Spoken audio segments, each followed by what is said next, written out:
lanes, I've been driving this train. Years in this lane, there's no stopping this flame. Cause I came to the game and I changed it to play how I like, rearranged it to my own domain. Yeah, I got what it takes, made lots of mistakes, taking shots, skipping breaks, feeling lost, feeling great, popping off, singing straight, never stopped, never changed. All the squad here to play, and I've got something to say, yeah. I work hard each and every day, I get lost in the words I say. I don't push pause, no I push play. I won't stop till I make a change. I withdraw on the things I make. I turn flaws into flawless traits. I build tall, never capped in space. I won't stop till I hear him say, oh, oh, la la la la la la.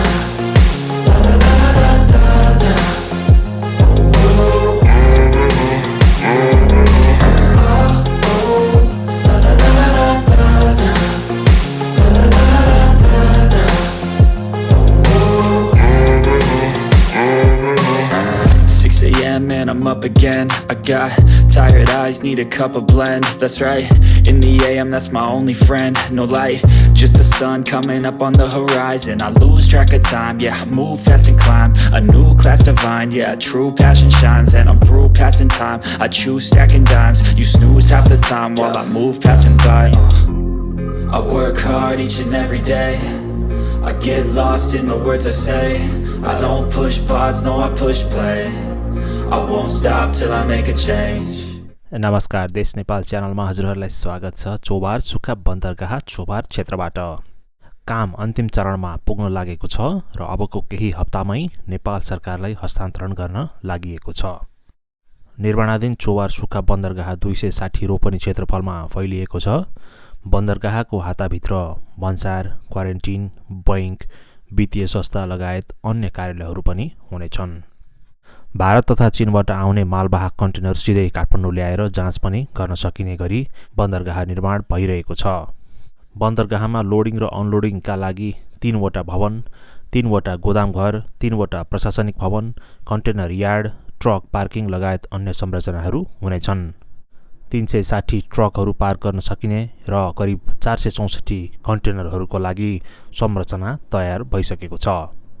बन्दरगाहलाई Kathmandu Terai द्रुत मार्ग र अब निर्माण गरिने भनिएको outer ring रोडलाई पनि जोडिने हुँदा परियोजना धेरै नै महत्त्वपूर्ण मानिएको छ। विश्व बैंकको सहुलियतपूर्ण अनुदानमा प्रोजेक्ट निर्माणाधीन छ।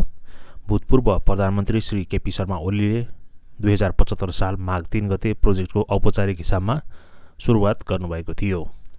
विभिन्न समस्या, ढिलासुस्ती, कोभिड महामारी खेप्दै आएको यो प्रोजेक्ट अबको केही हप्तामै सरकारलाई हस्तान्तरण गर्ने योजना रहेको छ। यसै भिडियोभित्र हामीले त्रिभुवन अन्तर्राष्ट्रिय विमानस्थलको पनि पछिल्लो अपडेट लिने हेतुले विमानस्थल परिसरमा आइसकेका छौँ। देशको एकमात्रै अन्तर्राष्ट्रिय विमानस्थललाई एक्सपान्ड गरेर ठुलो बनाएर दुईवटा रनवेहरू बनाउन नसके तापनि जति सीमित स्पेस छ त्यतिमै एयरपोर्टलाई थप सुविधा सम्पन्न बनाई बुटिक एयरपोर्ट मोडलको ढाँचामा परिणत गर्न लागिएको छ। विगत केही वर्ष यतादेखि धावन मार्गको विस्तारको काम सम्पन्न भइसकेको छ।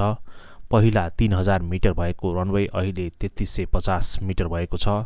पहिला इन्टरनेसनल एराइभल र डिपार्चरको एउटै टर्मिनल बिल्डिङ थियो। आज एराइभललाई तल सारी ठुलो पार्किङ एरिया बनाई hotel, motel, restaurant, money exchange, carpool आदिको व्यवस्था समेत गरिएको छ। इन्टरनेसनल डिपार्चर बिल्डिङ अगाडि पनि कनोपी बनाइसकिएको छ। अब मानिसहरूलाई बस्न धेरै स्पेस भएको छ। डिपार्चर गर्ने यात्रुहरूलाई ड्रप अफ जोन पनि बनाइएको छ। दुवै एराइभल र डिपार्चर टर्मिनलभित्र नेपालको मौलिकता झल्काउने वस्तुहरू राखी झन आकर्षक बनाइएको छ। टिआइए डोमेस्टिक टर्मिनलमा पनि 2 वर्ष अघि कन्भेयर बेल्ट राखिएको थियो। अब सामानहरू सजिलै पिकअप गर्न सक्ने व्यवस्था मिलाइएको छ।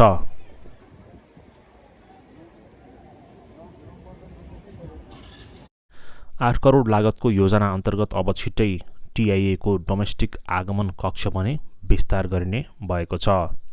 हालको डोमेस्टिक टर्मिनल भवनको पश्चिमपट्टि नयाँ आगमन भवन बनाइनेछ। फ्लाइट मुभमेन्ट दिनहुँ दिन बढिरहेको, दैनिक करिब 350 उडान अवतरण हुन थालिसकेको भन्दै भिडभाड कम गराउने हेतुले आगमन कक्ष विस्तार गर्न लागिएको हो। नयाँ भवनमा भिआइपी आगमन कक्ष, 25 जना क्षमताको प्रतीक्षालय, शौचालय लगायतका सुविधाहरू हुनेछन्।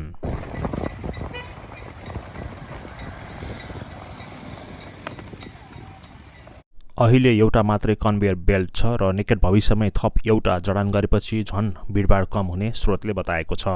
यसरी डोमेस्टिक इन्टरनेसनल सबैतिर कामहरू एकपछि अर्को गरेर निरन्तर भइरहेको छ र वर्तमानमा टिआइएको मुख्य आकर्षण वाटर फाउन्टेनलाई पनि नेपाली मौलिकता झल्किने गरी साजसज्जा गरिएको छ।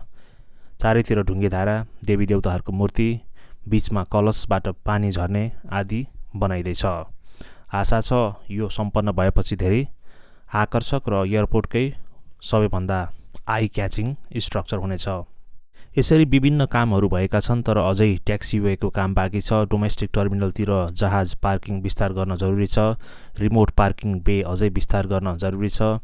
एयरलाइन्सका ह्याङ्गरहरूलाई विस्थापित गरी अन्यत्र सार्न जरुरी छ। एयरपोर्टमा अत्याधुनिक एयर ब्रिजहरू इन्स्टल गरिनु छ। भविष्यमा त्रिभुवन अन्तर्राष्ट्रिय विमानस्थललाई पूर्णतः अन्तर्राष्ट्रिय मात्रै बनाउन डोमेस्टिक जहाजहरूको लागि पनि अन्यत्र एउटा एयरपोर्ट बनाउन जरुरी छ भन्दै फेरि छिट्टै अर्को अपडेट ल्याउने प्रतिबद्धता व्यक्त गर्दै आजका लागि म बाबुरामसोती देश नेपाल च्यानलबाट बिदा हुन चाहन्छु। धन्यवाद अनि जय नेपाल।